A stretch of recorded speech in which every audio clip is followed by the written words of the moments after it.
À présent, la page invitée. Il y a 56 ans, la Haute-Volta, autrefois colonie française, accédait à l'indépendance.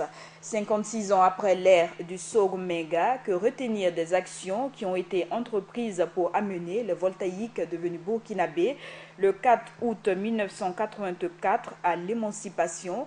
Et pour en parler, nous recevons sur ce plateau le docteur Jean-Hubert Bazier, ancien parlementaire et ancien journaliste burkinabé. Bonjour et bienvenue sur ce plateau. Bonjour.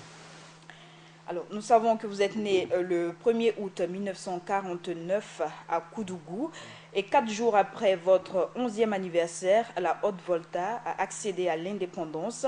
Certes, vous étiez jeune à cette époque, mais comment est-ce que vous avez vécu ce jour et de manière générale la population de Koudougou?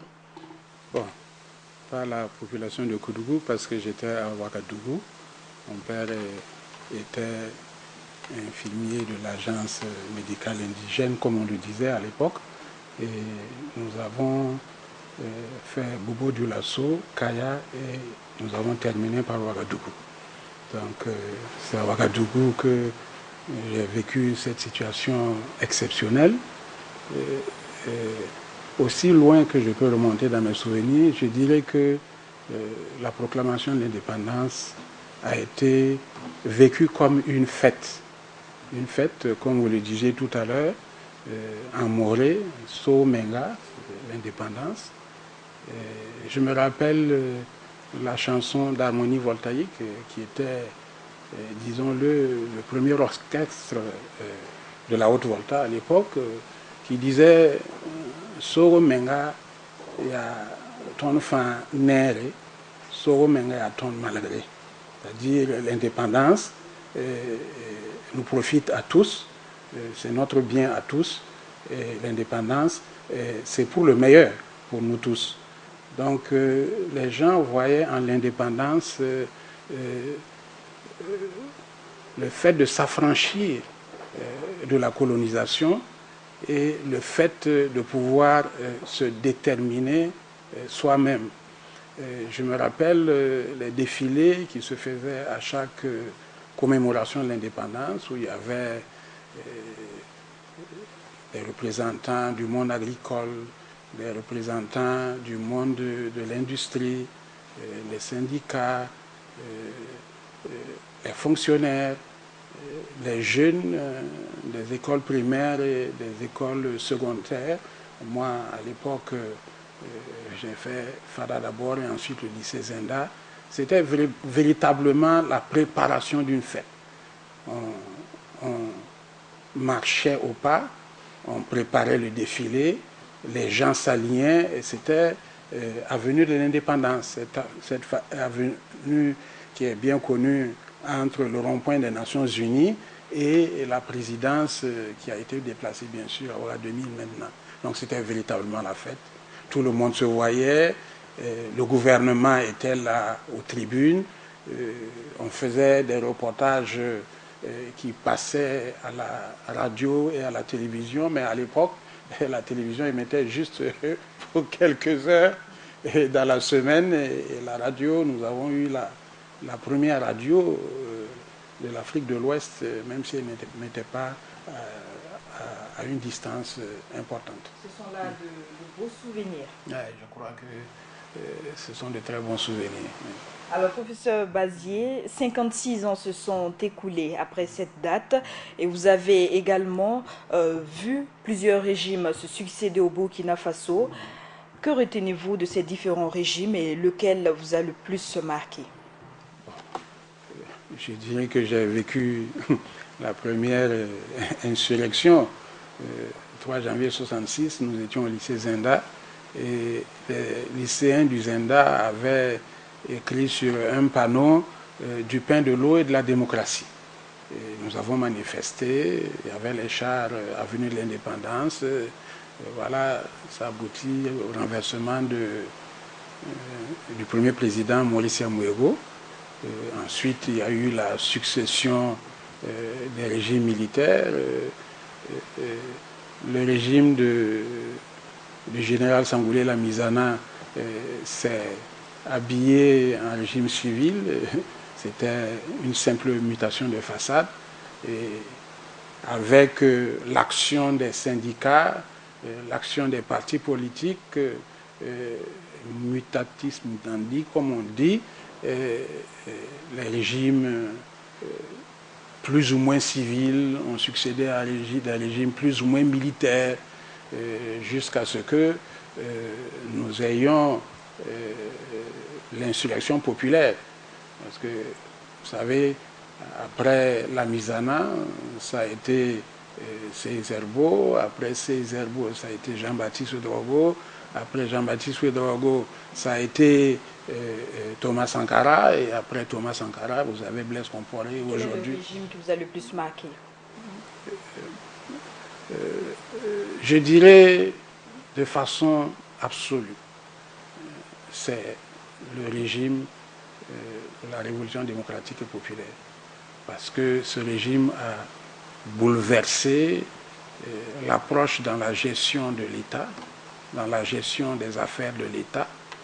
Et je peux retenir essentiellement que ce régime était un régime de gauche qui est arrivé au pouvoir par la conjonction du travail, je dirais, des syndicats, des partis politiques de gauche, des hommes de bonne volonté et de la jeunesse.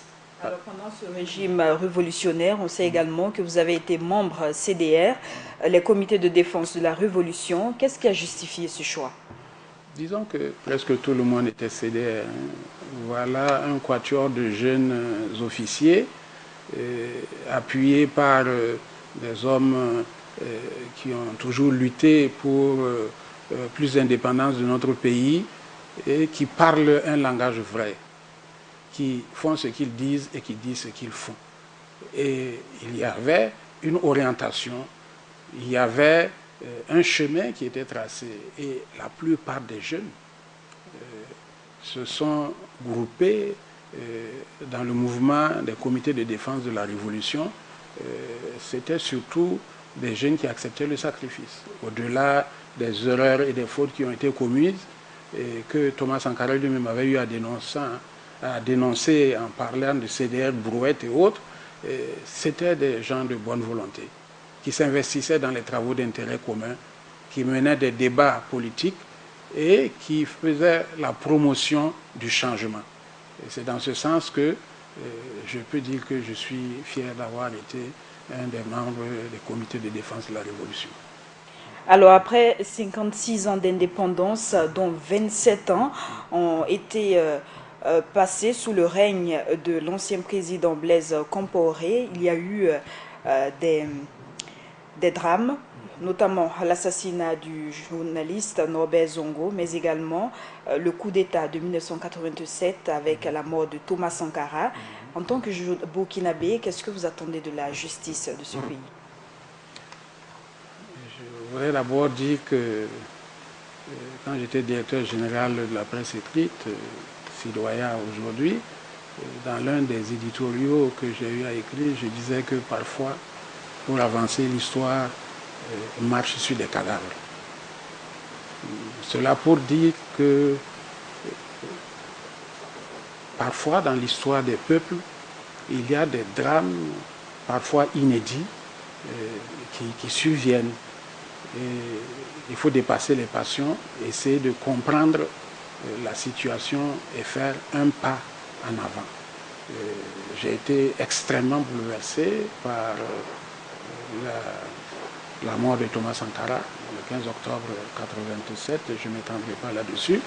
J'ai été secoué par l'assassinat horrible de Norbert Zongo, qui était un petit frère, un collègue, un confrère. Et 3 jours avant, nous nous étions retrouvés à l'imprimerie AICD. Et il était venu pour voir son journal. Et je pense que la justice est une nécessité absolue.